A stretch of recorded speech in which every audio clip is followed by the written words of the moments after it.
주를 경외함이 지혜며 악을 떠남이 명철이라. 그냥 읽으면 간단하지만 여호와를 경외하고 산다는 것이 이제 지혜인데, 지혜의 근본이고 지혜인데, 이게 하나님께로부터 주시는 선물이고 하나님께로만 와지는 거죠. 그러니까 여호와 하나님을 경외하며 사는 것이 내 노력으로 되는 것도 아니고 내 어떤 연구로 되는 것이 아니라 하나님께서 선물로 우리에게 주는 거 아니겠습니까? 네, 이게 세상 어느 그 무엇으로도 비교가 안 되는 값을 지니고 있다. 이게 실감이 나면 얼마나 좋겠습니까? 예를 들어서 10명의 성도들과 함께 생활을 하는데 10명의 성도가 다 여호와를 경외하는 신앙을 가지고 세상에 없는 이 큰 엄청난 비교가 안 되는, 세상 어느 곳으로도 비교가 안 되는 이 가치로운 보화를 우리가 공유했다는 것이 확실히 믿어지는 상태의 성도들이 10명만 돼도 얼마나 엄청난 사건이겠습니까? 그래서 이 부분을 욥이 지금 깊이 생각하면서 28장까지 말하고 나서 자기 과거를 진술하는 것이 20장부터 나와요. 29장, 29장부터 1절로 7절까지는 욥이 과거 영화로웠던 시절에 대한 그리움을 진술합니다. 과거 망하기 전, 병들기 전 얼마나 호화롭겠습니까? 동방의 거부였는데, 근데 그것이 정말 지금 이 곤고한 상태에서는 부럽기도 하겠죠. 그래서 거기 조금 읽어보면 욥이 또 비사를 들어가로되 내가 이전 딸과 하나님이 나를 보호하시던 날에 지냈던 것 같이 되었으면, 망하기 전과 같이 되었으면, 지금은 하나님이 보호하는 게 아니라 사단에게 맡겨두었죠. 사단에게 맡겨서 버려둔 상태인데 그것이 이제 곤고한 날의 상태와 같은 거죠. 그런데 여기는 아주 버리려는 것이고, 여기는 아주 버리는 게 아니라 버렸다가 다시 붙들어 주시려는 것이 욥의 경우인 것입니다. 그래서 욥이 이제 그날을 그리워하면서, 그때는 그의 등불이 내 머리에 비추였고, 그리고 내가 그 광명을 힘입어 흑암에 행하였었느니라. 그 광명을 힘입어 어두운 세상에서 살았다. 나의 강장하던 날과 같이 지내었으면, 그때는 하나님의 우정이 내 장막 위에 있었으며, 그때는 하나님의 우정이란 친구의 정을 말하는데 하나님의 사랑이죠. 하나님의 사랑이 항상 욥의 장막 안에 있었다. 그때는 전능자가 오히려 나와 함께 계셨으며, 나의 자녀들이 나를 둘러 있었으며, 뽀더가 내 발자취를 씻기며 반석이 나를 위하여 기름 시내를 흘러내렸으며, 그때는 내가 나가서 성문에 이르기도 하며 내 자리를 거리에 베풀기도 하였었느니라. 참 거리에 베풀고 자리를 성문에 베풀었다는 것은 하나의 권력이라기보다도 존경의 대상으로 살았다는 의미도 되는 겁니다. 그 다음 8절로 17절을 보면 욥이 모든 자로부터 존경 및 축복을 받았다고 진술하죠. 다 아시는 사실이니까 과거가 그렇게 호화롭고 아름다웠다. 형통한 날이죠. 택자의 형통한 날.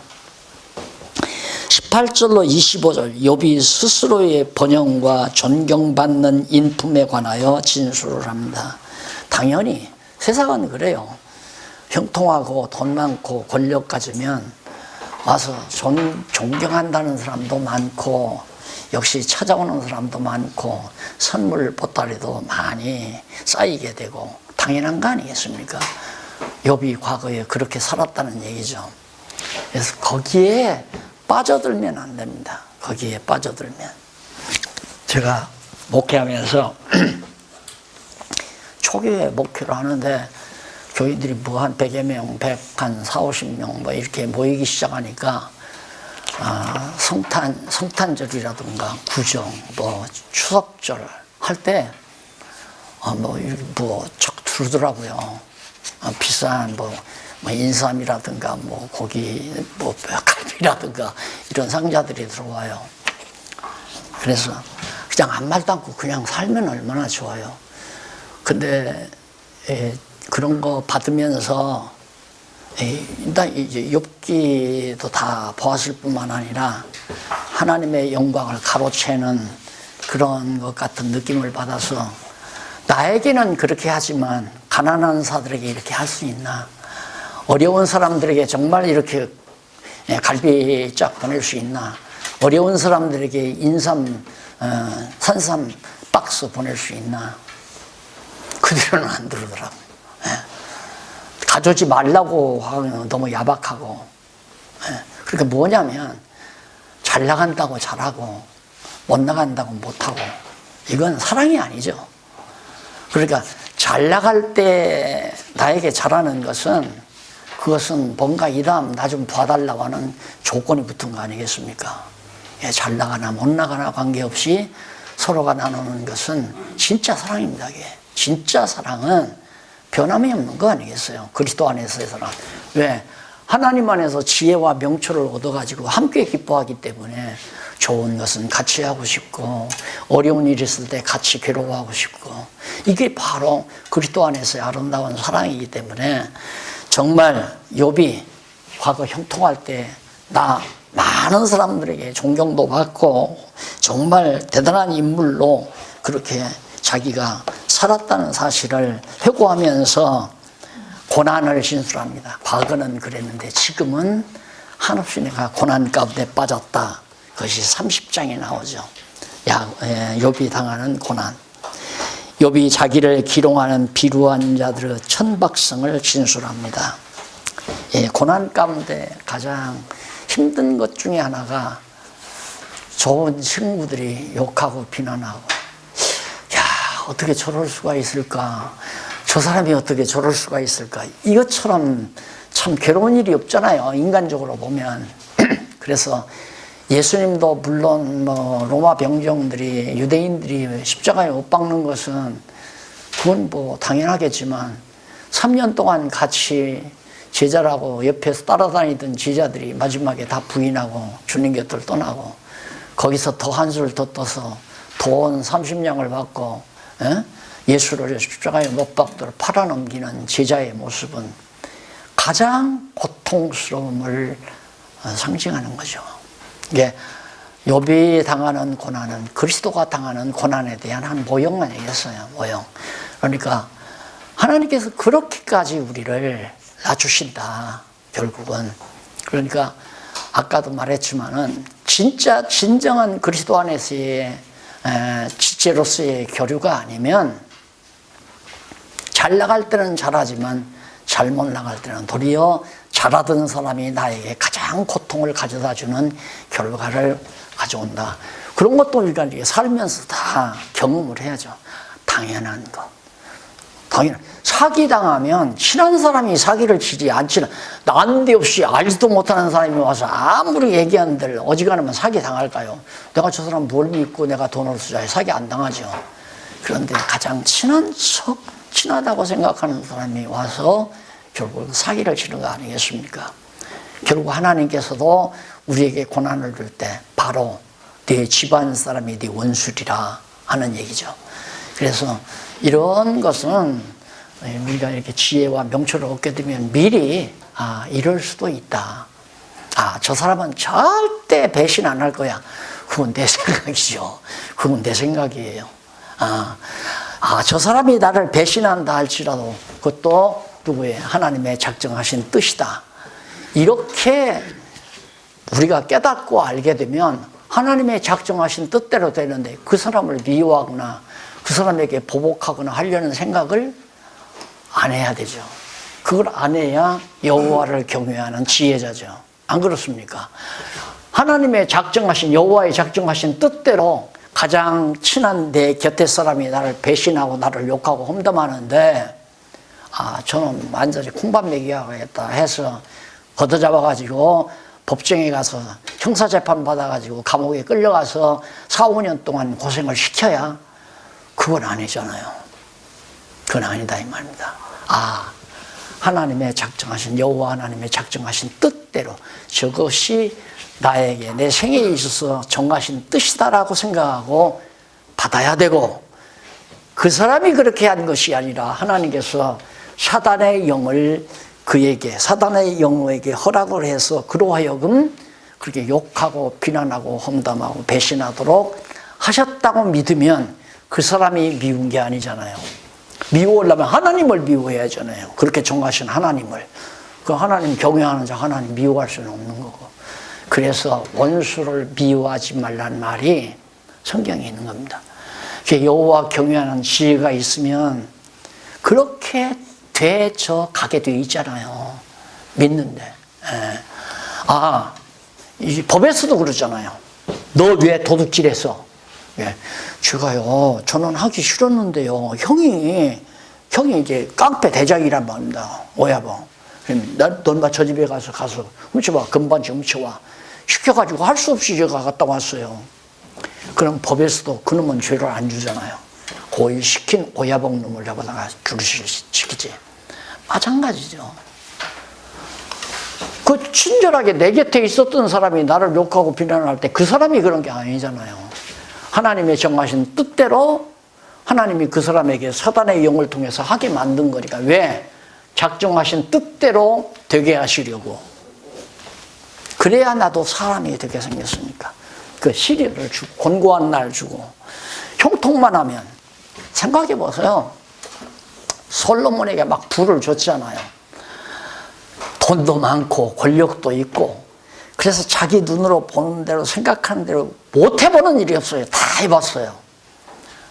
남자로서 그래. 궁녀가 1000명을 거느리고 궁시의 생활을 했다면 호탕한 남자 아닙니까? 세상적으로 볼 때 뭐 더 바랄 거 있겠어요. 돈도 많고 권력도 있고. 오늘 우리들의 관념으로 보면 솔로몬이야말로 언제가 말했지만 잡자에다 놈자 쓴 거 아니에요. 안 그래요? 왜? 그렇게 형통하니까. 전쟁도 없어요. 대적도 못 쳐줬더니 막 주변에서 자꾸 돈을 갖다 주어요. 조공으로 들어온다 이 말입니다. 그래서 우리가 그렇게 생각하면 돈 많은 것도 결국 미련하게 만드는. 그 솔로몬을 그렇게 한 건 나중에 솔로몬이 깨닫잖아요. 솔로몬이. 왜? 솔로몬 네 말기에 나라가 갈라지겠다. 결국 솔로몬 말기에 나라가 남북으로 갈라지잖아요. 그때 깨달아요. 그래서 깨닫고 아들에게 너 지혜를 얻으라. 하나님이 지혜를 준다. 그러니까 하나님께 지혜를 구해라 그러면서 가르친 것이 바로 잠언서란 말입니다. 그러니까 그걸 깨닫게 하려고 형통함을 주고 완전히 마귀한테 사로잡혀서 완전히 자기 인간 쾌락을 위해서 살도록. 그래서 나중에는 깨닫게 하기 위해서 징계를 주잖아요. 나라가 갈라지는 징계를. 자, 그래서 부자로 형통하게 잘 사는 것만이 복이 아니다. 우리에게는 하나님이 정하신 뜻대로 좀 이미 신령한 복 준 거예요. 이게 바로 신령한 복 아니에요, 복. 이게 이제 에베소서 1장에서 말하는 신령한 복이에요. 이미 창세전 그리스도 안에서 다 우리를 작정해서 예정해 놓으시고 결국 하나님 나라에 갈 수 있도록 성부, 성자, 성령께서 우리를 인도해 가기 때문에 그게 신령한 복이다. 그게 가난에도 복이고 권고에도 복이고 형통에도 복이고. 왜? 그걸 통해서 하나님은 결국은 우리를 깨닫게 하거나 믿음을 성장시켜 가셔가지고 결국 최후로는 구원에 이르도록 역사하시니까, 천국에 이르도록 역사하시니까. 자, 그 다음 그 가까운 욥이 비루한 자들로부터 당하는 천대. 참 인간적으로 괴로운 일이지만 30장 16절로부터 23절에 보면 3369페이지죠. 욥이 하나님께서 버려서 진토같이 되게 하심을 진술합니다. 자, 우리가 마가복음에 나오죠. 버림받으시는 예수. 그러니까 본래 하나님 보좌 우편에 영광스러운 예수 그리스도께서 버림을 당해서 이 땅에 오잖아요. 완전히 버림당하죠. 고향 땅에서부터 버림당하잖아요. 그리고 제자들로부터 버림당하고 십자가에 매달리기까지 버림을 당하고 나중에는 음부에 낮아지기까지 예수 그리스도께서 버림을 당합니다. 그랬다가 다시 하나님께서 회복시키잖아요. 그래서 욥도 하나님께서 진토에 버렸다. 완전히 질밟히게 버림을 당했다. 자기가 권고하게 된 거죠. 그럼 그게 저주가 아니란 말입니다. 그것이 바로 성장시켜가는 과정이다. 그러니까 보통은 우리 성도들이 정말 어렵게 되면 저 사람 벌 받았는가 보다 이렇게 생각하는 건 금물입니다. 그건 아니죠. 근데 쉽게 그렇게 알아봤어. 어쩐지 새벽기도도 잘 안 나오고 주일날도 슬슬 빠져먹고 연보도 슬슬 줄이고 저럴 줄 알았어. 이런 식으로 하면 안 되죠. 하나님께서 정하신 것 따라 형통케도 하고 권고한 날도 주면서 해가기 때문에 그래서 우리는 반드시 불택자는 이런 과정을 통해서 절대 깨닫거나 성장하지를 못해요. 근데 택자는 교회도 안 나와요. 안 나오는데 갑자기 아내만 나오죠. 아내만 교회가 나온다고 합니다. 근데 남편은 잘 나가요. 승진도 잘하고 아주 잘 나가요. 근데 아내만 열심히 나오는데 갑자기 새벽에도 나와서 그 여집사님이 막 펑펑 운단 말입니다. 그러니까 목사님은 답답하잖아요. 왜 저렇게 성실한 집사님이 저렇게 울까? 상담을 해봤어요. 목사님, 큰일 났어요. 저희 남편이 이번에 부정에 걸렸어요. 아마 4, 5년은 옥살이를 해야 할 것 같아요. 이런 정보가 있다 하십시다. 감옥에 갔어요, 진짜. 끌려가서 완전히 공금 횡령해가지고 공무원인데 횡령해가지고 그게 들통나서 바로 지금 뭐 부정 다 척결하는 이 마당에 재판 받아가지고 이제 감옥에 가게 됐다 이 말. 아내가 믿음이 좋으면 울며 불며라도 날마다 기도할 거 아니에요. 내 남편 이 기회에 회개시켜달라고. 죽어도 교회 안 나오죠. 당신이 나가. 난 이 다음 천국 있으면 혹시 있으면 당신 치마꼬리 붙들고 내가 가면 되잖아. 나 들어가자고 하지 말라. 잘 나가는 남편이 올 리가 없죠. 그러다가 그 꼴이 됐어요. 그런데 어느 날 여집사님이 찾아와서 목사님 해요. 남편이 목사님 한 분 좀 면회 좀 와주셨으면 하고 바라고 있어요. 그래. 그러냐고. 그러고 갔어요. 면회를 갔다 이 말입니다. 목사님 앞에 머리를 툭 떨어뜨리고 목사님 저를 위해서 기도해 주세요. 하고서 이번에 다 추록하면은 아내와 함께 꼭 제가 예수를 믿고 살겠습니다.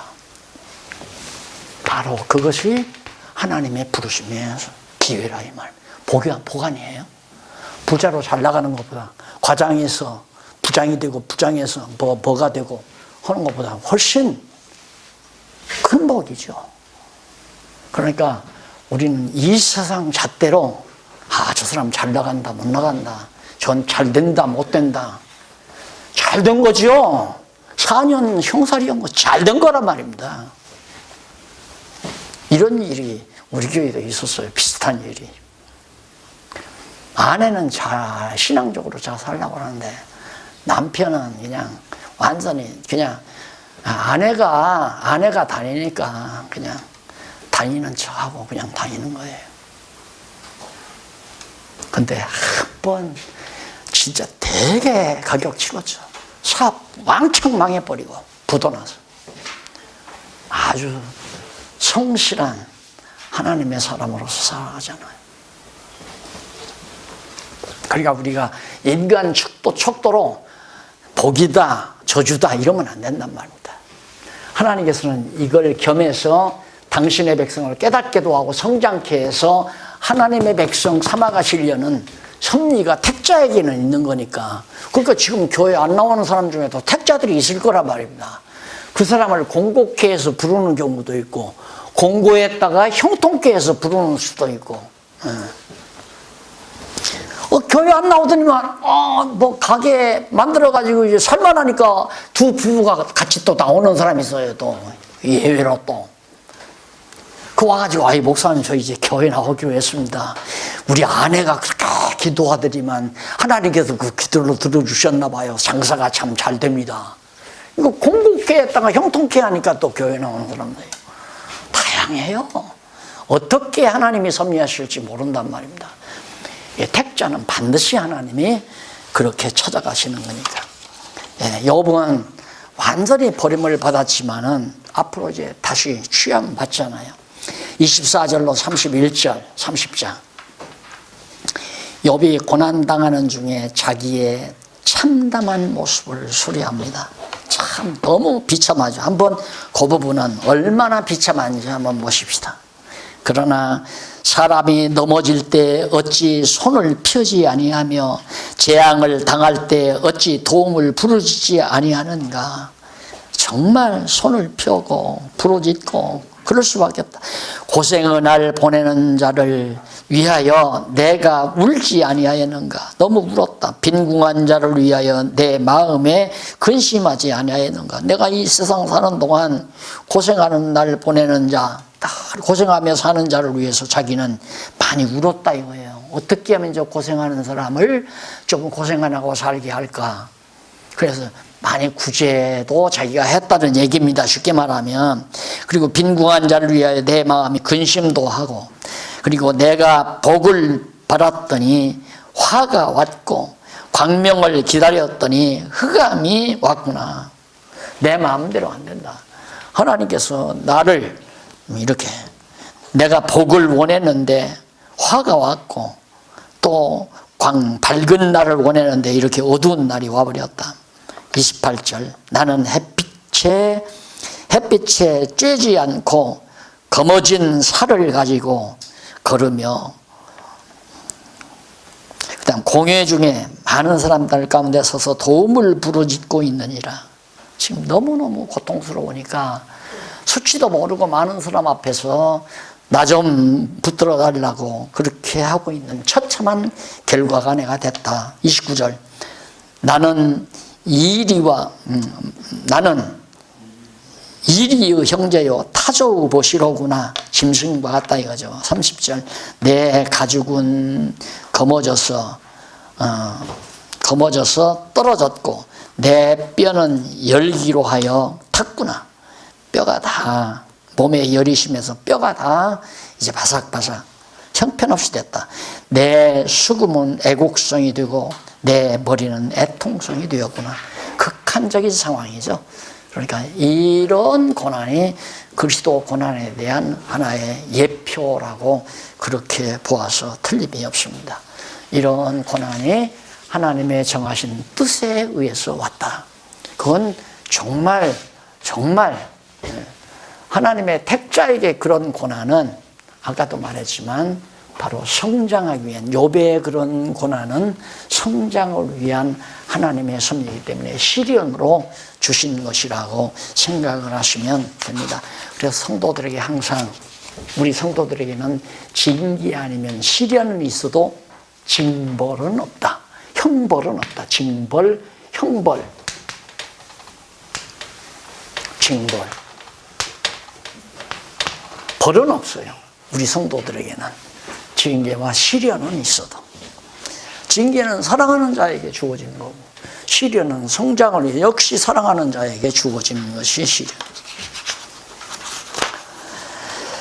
그 다음 순결을 진술하는 내용입니다. 욥이 자기가 매우 순결하다. 이 순결이란 사람들이 보기에 정말 자기는 도덕적으로 인간들에게서 그렇게 정죄당할 만한 그런 일이 없었음을 말해주고 있는 겁니다. 내가 내 눈과 언약을 세웠나니 어찌 처녀에게 주목하랴. 처녀, 다른 여자 눈길도 내가 본 적이 없다. 이런 얘기죠. 그럼 상당히 인간적으로는 도덕적으로 윤리적으로 정말 깨끗했다는 것을 지금 여기서 강조하고 있는 거죠. 욥이 빌닷에게, 자기에게 지금 공격해온 친구 빌닷에게 5절 8절 보세요.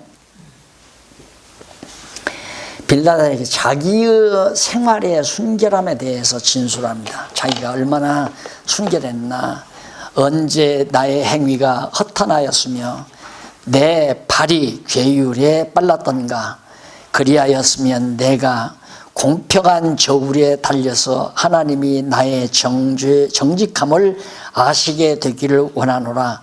언제 내 걸음이 길에서 떠났던가, 그리고 내 마음이 내 눈을 따라갔던가.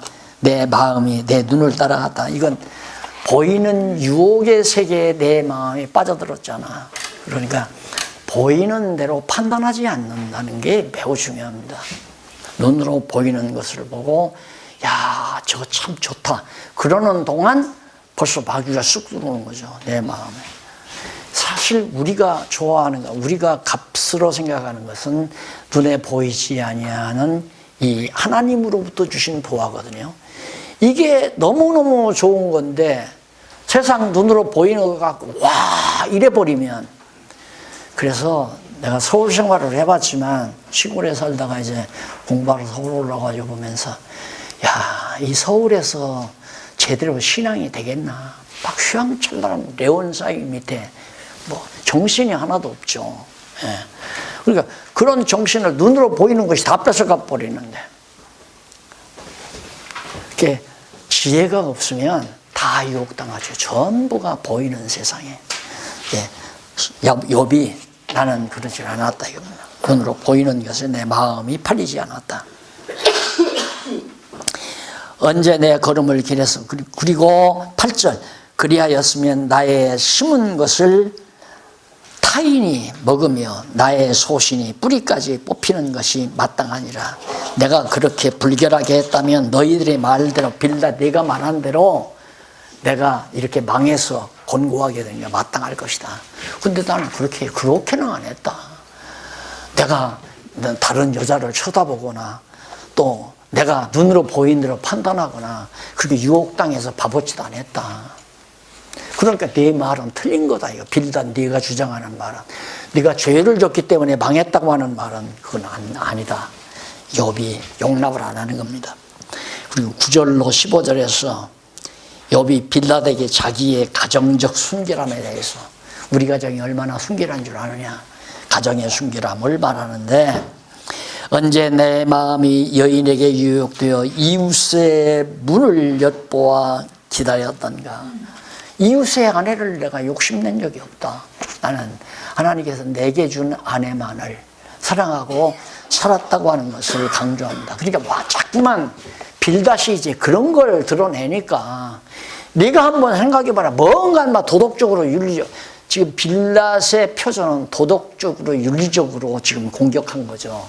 그러나 욥은 하나님의 작정하신 뜻, 이걸 기준으로 대답하는 거고, 그게 전혀 기준이 다르잖아요. 그러니까 빌닷이 생각할 때는 뭔가 네가 윤리적으로 도덕적으로 더러우니까 하나님께서 벌 줘서 그렇다 그러니까, 욥은 그런 일 없다. 네가 말하는 대로 내가 그렇게 이웃의 아내를 탐내거나 그리고 내가 눈으로 보는 대로 탐내거나 그런 거 없다. 그러면서 내 이론은 틀렸다. 모든 것이 하나님의 작정하신 뜻대로 되는 거다. 지금 그걸 강조하고 욥이 답변하는 내용입니다. 계속해서 11절, 이는 중죄라 재판장에게 벌받을 악이요. 그러니까 내가 그렇게 정말 이웃의 아내, 거기 내 처가 타인의 매를 돌리며, 자기의 아내가 타인, 다른 남자 집에 가서 매를 돌리며 타인이 더불어 동침한 것이 마땅하니라. 자기가 악을 행했다면. 그런데 자기 아내는 벌써 자기 버리고 나갔잖아요.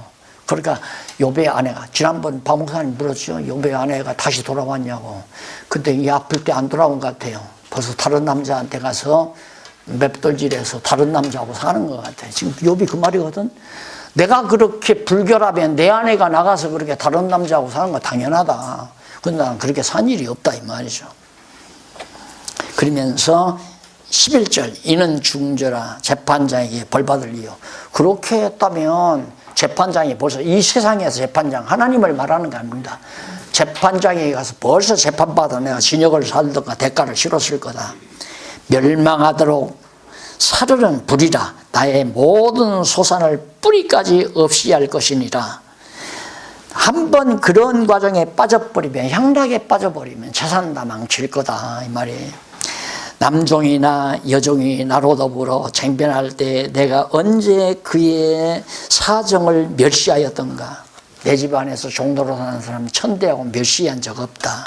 예, 대우 잘했다 이거죠. 그리하였으면 하나님이 일어나실 때에는 내가 어떻게 하겠느냐 하니 하나님이 국문하실 때에는 내가 무엇이라 대답하겠느냐. 나를 태 속에 만드신 자가 그도 만들지 아니하였느냐. 그러니까 종들도 하나님이 만들었고 나도 태 속에 만들었다. 우리를 뱃속에 지으신 자가 하나가 아니냐. 한 하나님이 종이나 나를 다 지었는데 내가 어떻게 종들을 천대하고 박대하겠느냐. 이러면서 자기의 순결함을 진술을 하죠. 계속해서 16절로 23절 빌닷에게 자기의 자신의 순결함에 대해서 또 계속해서 진술합니다. 이제 여기 앞에서는 가정적인 순결함, 여기는 자선적인 순결함.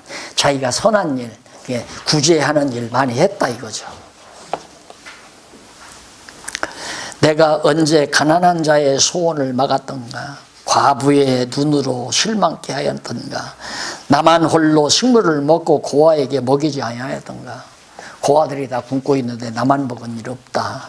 그러니까 구제도 많이 하고 적선도, 세상적인 어떤 의미에서 적선도 많이 했다 이거죠. 그러니까 빌닷 내가 도덕적으로 윤리적으로 불결하니까 하나님이 나를 망하게 했다는 말은 거짓말이다. 내가 다 그거 다 했다. 가난한 사람도 돌보고 힘없는 과부도 돌보고 다 했다. 이런 얘기예요. 31장 24절로 28절 그 나머지 성경은 목사님들 자세히 그냥 읽으시면서 다 이해할 수 있는 내용으로 욥이 빌닷에게 자기의 신앙적 순결함을 그러면 거기서 자선행위의 순결함을 말할 뿐만 아니라 자기의 신앙도 매우 순결했다. 내가 언제 금으로 내 소망을 삼고 나는 금을 내 소망 안 삼았다. 또 정금 들어 너는 내 의뢰하는 바라 하였던가. 언제 재물의 풍성함과 손으로 얻은 것이 많음으로 기뻐하였던가. 돈이 아무리 많아도 내가 기뻐하지 않고 돈을 의뢰하고 산 적도 없고 또 재물을 의지하고 산 적도 없다. 26절 언제 태양의 빛남과 달의 명랑하게 운행되는 것을 보고 내 마음이 거만히 유혹되어 손에 입맞추었던가. 이 역시 재판장에게 벌받을 죄악이니 내가 그리하였으면 위에 계신 하나님을 배반한 것이니라. 그러니까 무엇을 의지하든지 하나님이 위에 의지하는 건 하나님에 대한 배반 행위죠. 근데 욥은 그런 일이 없다 이거예요. 돈이 많건 적건 오직 여호와 경외하기를 자기는 일심으로 오직 여호와를 경외하는 거예요. 그래서 야고보서에 나옵니까? 돈과 하나님을 겸하여 섬길 수가 없다. 돈도 좋고 하나님도 좋고. 우리가 돈이 많아졌을 때 이제 됐다. 이거 자체가 하나님 앞에 얼마나 불경한가를 알 수 있잖아요. 근데 이걸 안다고 해서 그렇게 안 해진다는 보장도 없어요. 하나님께서 그렇게 맡겨버리면 조금 자기가 환경이 폈어요. 그러면 당장 어깨부터 올라갑니다. 그 치구 새끼 그거 돈 좀 있다고 그거 그때 밥 사주면서 얼마나 거들먹대는지 막 내가 내 신세 아닌다. 벌써 그 생각 일반적으로 하잖아요. 그게 얼마나 어리석은 생각인가요. 그러니까 우리가 이 지혜를 얻게 되면 아무것도 자식도 딸도 아내도 친구도 재물도 여호와 이외에는 의지하지 말아야 돼요. 그러니까 이런 거 있잖아요. 당장 문제가 좀 생겼어요. 예를 들어서 아이가 병이 났다 하십시다. 근데 형님이 의사예요. 걱정 없다 야. 형님한테 가면 다 내는다. 이거 자체가 아무것도 아닌 것 같죠. 놀래야 돼요. 깜짝 놀래야 돼요. 내가 왜 이런 생각을 하나. 아이가 병이 났으면 우선 먼저 우리의 마음만 내 아들의 생명이, 내 자녀의 생명이 여호와의 것입니다. 여호와 하나님이여 생명을 놓지 말아 주시옵소서. 여호와께 의지하고 그 다음 병원을 가든가 꼭 형님한테 가든가 다른 의사에게 가든가 그건 차후의 물이에요. 아무리 여호와 하나님이 함께하지 않으면 형님도 못 고치고 다른 의사도 못 고치는 거라고 합니다. 여호와 하나님만이 고쳐나가는 거. 근데 우리는 곧잘 쉽거든요. 병나면 벌써 병원 생각하잖아요. 그러나 아무리 병나도 하나님의 뜻 아니면 안 죽는다. 여호와께 근본적으로 의지하고 나서 그 다음 병원 갈 수 있는 그런 여건이 되면 병원에 가서 치료도 받고 병원에 입원한 성도에게도 마찬가지로 기도할 때 의사가 병 잘 고치게 해달라고 하지 말고 하나님이여 담당 의사에게 지혜와 총명을 주어서 사랑하는 우리 형제의 또 사랑하는 우리 성도의 질환을 잘 고칠 수 있게 해 주시옵소서. 그게 정당한 기도죠. 하나님이 지혜를 줘야지. 안 그러면 투약 한번 잘못했다가 망하는 수가 있잖아요. 호수 사건 많지 않습니까? 의료사고. 약을 잘못 써가지고 병이 더 가져오면 되고. 그거 다 하나님께서 어리석게 만들어가지고 그렇게 어려움을 겪게 만드는 거 아니겠어요? 자, 신앙적 순결함이 오직이에요. 오직 여호와 하나님만을 경외하는 데 오직 어떤 경우라도 살아보지 않은. 그러니까 내가 이제 그런 얘기를 알기 쉽게 그런 얘기죠. 살다가 밥 먹을 게 딱 떨어졌어요. 먹을 것이 딱 떨어졌다 이 말입니다. 볼 데도 없어요. 나가서 일하려고 해도 일할 곳도 없어요. 그러면 그냥 엎드려서 하나님께 의지하고서 굶어 죽을 각오를 하고 하나님께 의지해요. 이제 하나님 나를 놓으시면 나는 굶어 죽습니다. 하나님께 의지. 근데 그게 아니고 형님한테 갈까 작은아버지한테 갈까 친구한테 갈까. 그때 하나님은 그래 가봐라 그래 친구한테 가봐라 그래 형님한테 가봐라 큰아버지한테 가봐라. 마귀가 야 그래도 이래도 저래도 큰아버지한테 가봐야 되지 않나. 그럼 하나님은 그래 한번 큰아버지 의지하고도 한번 살아봐라. 내가 하나님이라도 그럴 것 같아요. 여호와 하나님만 의지하라고 하잖아요. 그래서 저는 개척할 때부터 그런 얘기를 했어요. 개척할 때부터 살다가 어렵게 되거든 그냥 굶어 죽을 각오 해라. 하나님 앞에서 굶어 죽어라. 하나님이 굶어 죽이면 죽잖아요. 그렇게까지 오직 여호와 하나님만을 의지하라고. 교회에 어려운 문제가 딱 생겼어요. 그러면 얼른 우리 목사님들이 착각하는 게 뭐냐면 얼른 사업하는 장로님 그 장로님이 설마 그건 안 돼요. 그래서 그걸 내가 늘 그러잖아요. 하고 싶으면 하고 하기 싫으면 말아라. 돈 많다고 해서 일하는 거 아니에요. 돈 적다고 해서 일 안 하는 것도 아니고 하나님이 감동을 해야 해요. 하나님이 감동을 해요. 그러니까 온전히 오직 여호와 하나님만 의지한다는 것은 그만큼 지혜와 명철이 튼튼하다는 거죠. 아주 확실하다는 거죠. 뭔가 하나님 이외에 다른 걸 의지하는 그것이 조금이라도 있으면 그쪽으로 빠져나갈 확률이 많습니다. 자꾸만. 그게 이제 불신앙으로 가잖아요. 그렇게 되면. 그러면 하나님께서 이제 권고함을 더 주어서 깨닫게 하는 거죠. 깨닫게 하거나 권고함을 주어서 성장케 하거나 아니면 형통한 것이 이제 권고하게 하거나.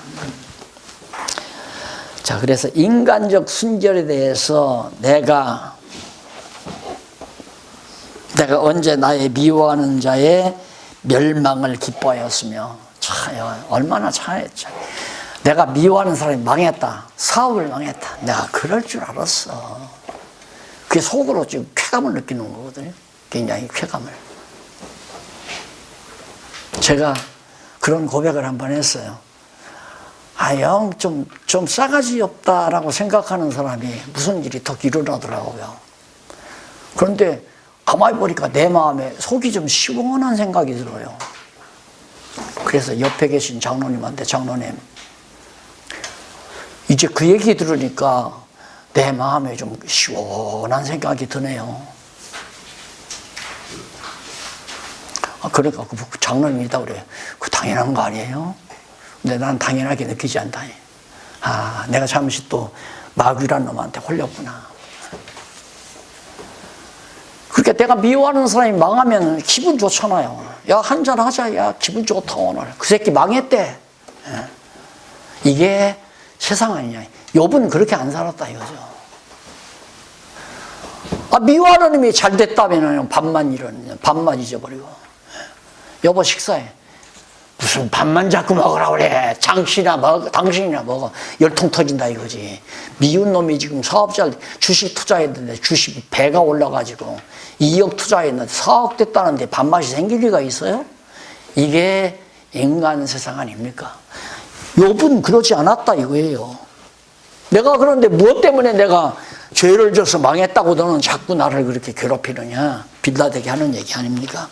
욥이 빌라덱의 자기의 양심적 순결, 내 양심도 아주 순결하다. 내가 언제 33절 34절 보면 내가 언제 무리를 두려워하여 족속의 멸시를 무서워함으로 많은 족속의 멸시를 무서워함으로 잠잠하고 문에 나가지 아니하여 타인처럼 내 죄악을 품에 숨겨 허물을 가리웠더니가. 나는 내 허물을 몰래 숨기고 내 양심을 숨기지 않았다 이거죠. 사람들 앞에서 의인인 척하고 과장하지도 않고. 그런데 내가 망하지 않았느냐. 그런데 너는 자꾸만 내가 그렇게 잘못을 했으니까 죄를 범 하나님이 망하게 했다니까 네 이론이 엉망이다. 난 도저히 용납 안 된다. 지금 욥이 자기를 변호하는 얘기.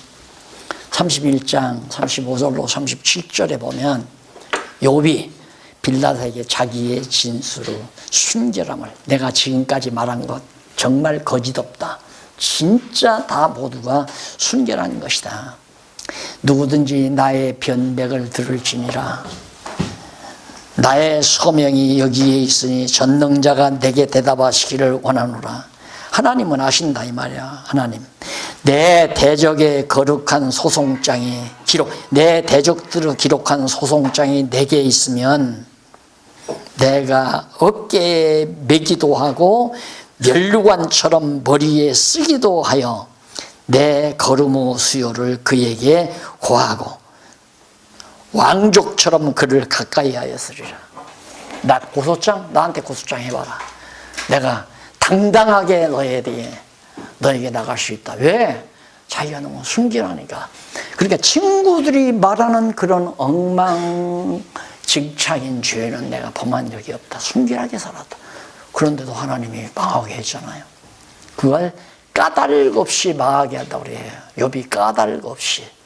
그러니까 이게 이제 하나님께서 이게 성장하기 위해서 권고함을 주는 건 까닭 없이 망하게 하는 거죠. 까닭 없이.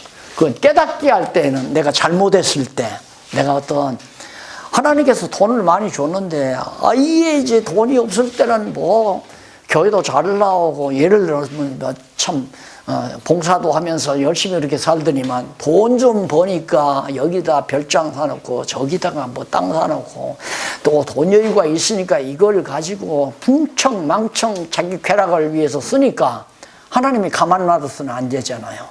그러면 안 된다 하는 걸 깨닫게 하려면 형통한 그런 것들이 스톱되게끔 갑자기 부도나게 만들어가는 거야. 그렇잖아요. 그냥 그런 사람은 그대로 놔두면 절대 다시 회복이 안 됩니다. 깨닫지를 못합니다. 완전히 다자지게 해버려요. 망하게 해야 부도나가지고 한강때리 신세를 질까, 안 그러면 아파트 옥상을 신세를 질까 자살하려고 마음 먹다가 지금도 교회 나가서 울면서 새벽 기도할 아내가 생각이 난다니까 갑자기. 야, 나도 예수나 좀 믿어볼까. 그렇게 깨달음이 온다. 그 사랑 아니에요? 택자라면, 택자 아니면 안 되고 그냥 아파트에 떨어져 죽어버리고 한강딸이 신세지고 저 혼자 죽어버리고. 설명 안 되게 하나도 없어요. 인간 문제, 인간 문제. 그래서 아까 얘기했지만 목회학적으로 다룬다면 인문학 그래. 기독교 인문학 달통을 해버려야 돼. 이거 기독교 인문학 아니에요. 기독교 인문학의 엑기스란 말입니다. 이 공시간에다 들면 풀리지 않을 문제가 하나도 없어요. 다 풀려요. 어떤 문제라도. 구구단 알면 나누기 곱셈 다 하듯이 구구단만 알면 나누기 곱하기 어떤 문제도 다 풀잖아요. 마찬가지로 이 메모만 정확하게 파악하시면 인생에 관한 모든 문제 다 해석할 수 있기 때문에 인문학의 종수다. 기독교 인문학의 종수다. 세속적인 인문학 웃기는 거예요. 과정적인 얘기. 쌈박하게 들리지만은 전혀 근거도 없는 얘기. 과정적인 얘기뿐이에요. 원리는 없고. 그래서 빌라에게 자기 소득을 숨기란, 내가 그 부자로 살았는데 내 소득이 불결한 게 없다. 다 정직하게 벌어들인 거다. 사기친 일도 없고 나는 속여먹은 일도 없고 부정축제에서 나온 것도 아니고 다 깨끗하게 벌어들인 재산이다 하면서 빌닷에게 욥이 일일이 변박하는 내용을 우리가 살펴봤습니다. 이제 점심 잡술 시간이 되셨네요. 점심 잡수고 오후 시간에 엘리후의 잘못된 변론, 세 번째 변론 마지막 부분입니다. 이 부분 아마 2시간 하게 되면 33, 34, 35, 36 어쩌면 37장까지 오늘 다 마무리할 것 같습니다.